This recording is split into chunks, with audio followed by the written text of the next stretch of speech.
ඔබට සුබ දවසක්. මොහොතක් සිතන්න මගින් ඔබ වෙත ගෙන එන දේව වචනයයි මේ. දාවිත් දෙවියන් වහන්සේගේ සිතට එකඟ වූ මිනිසෙකුව සිටියා. ඔහු දෙවියන් වහන්සේගේ සෙනග වෙනුවෙන් කතා කළා. දෙවියන් වහන්සේගේ සෙනග වෙනුවෙන් සටන් කළා. දක්ෂ එඬේරෙක් ලෙස තම පියාගේ බැටළුවන් බලාගත්තා. යෙසේගේ සියලු පුත්‍රයන් අතරින් දෙවියන් වහන්සේ දාවිත්ව තෝරාගෙන ඊශ්‍රායලි රජකමට අභිෂේක කළා. ඔහු එක රැයකින් රජ වුණේ නැහැ. සාවුල් රජතුමා යටතේ අවුරුදු 14ක ආසන්න කාලයක් ඔහු බලා සිටියා. දෙවියන් වහන්සේ ඔහුගේ නියතමානිකම සහ ඉවසීම පරීක්ෂා කළා. ඔහු සෑම පරීක්ෂණයක්ම සමත් වුණා. අපිට පෙනී යන්නේ දාවිද්ගේ ඉතා හොඳ ආරම්භයක්.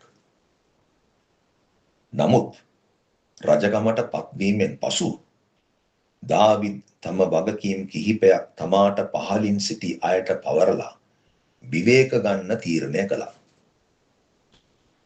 කැඳෙව්වා වූ දෙවියන් වහන්සේ විශ්වාසවන්ත බැවින් අපිටද අවසානය දක්වා කැඳවපු කාර්ය කිරීමට විශ්වාසවන්තව සිටීම ඉතාමත් වැදගත්. මක් නිසාද ඔබට බාර දී ඇති කාර්යයට ඔබ වග කිය යුතුයි.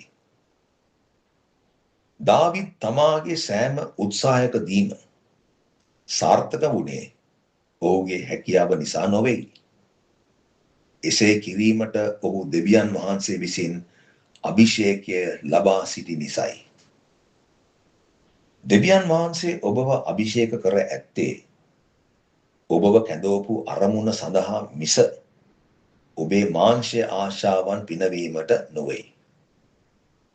ඔබ සිටිය යුතු ස්ථානයේ නොසිටියොත් ඔබට සිදුවෙන දේ සම්බන්ධයෙන් වගකීම දෙවියන් වහන්සේ බාරගන්නේ නැහැ. දාවිද්ගේ නොසැලකිලිමත් කමේ ප්‍රතිඵලයක් ලෙස ඔහුගේ ජීවිතයේ සිදු වුණේ මෙයයි. තම පාපයේ ප්‍රතිවිපාක වලට මුහුණ දීමට ඔහුට සිදු වුණා. වරක් දේශිකෙක් මෙසේ පැවසුවා. ආලේපය ඔබව ඉහළටම ගෙන යන ඇත. නමුත් චරිතයට පමණයි ඔබව එහි තබාගත හැකි වෙන්නේ. එනම් ඔබට ජේසු පීඨයි මම සහෝදර නෙවිල්.